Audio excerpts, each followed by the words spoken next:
Morning everybody.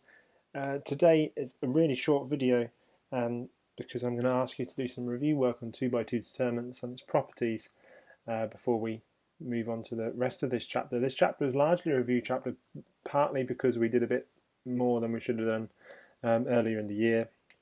So we're meant to be in this chapter looking at 3x3 determinants and their inverses, how to work out the inverse of a 3x3 matrix, that is. We did that without a calculator earlier in the year, but we do need to look at that again, and also looking at intersection of three planes. Now we did look at that very briefly earlier in the year. We didn't do it overly well, so we're gonna, to be honest, it should have been in this year as opposed to last year.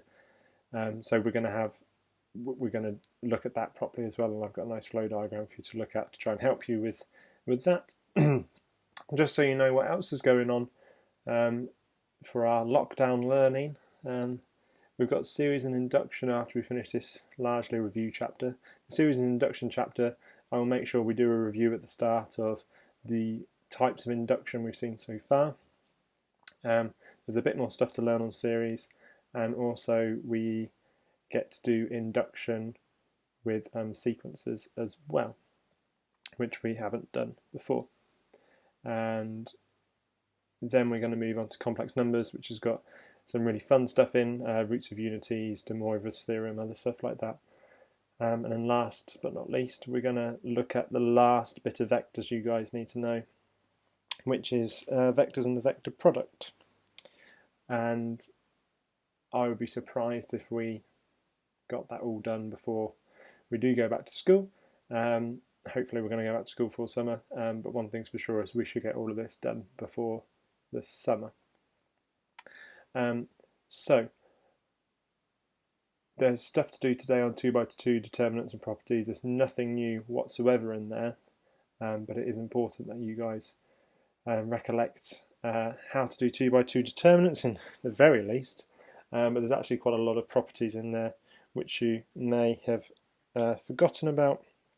So for instance, 2x2 determinant helps us with the area of transformations.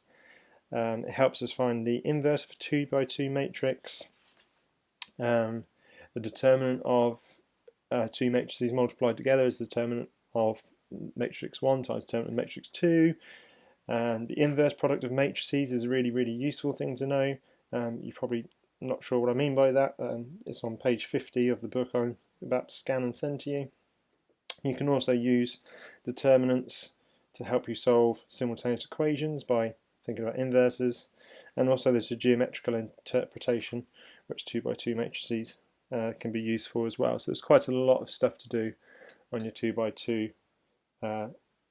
matrices stuff and things that's linked into the determinant. So can you please work through that today? I'm just going to give you the whole review exercise. Review exercise is 16 questions long, which is probably a little bit too much for the time given.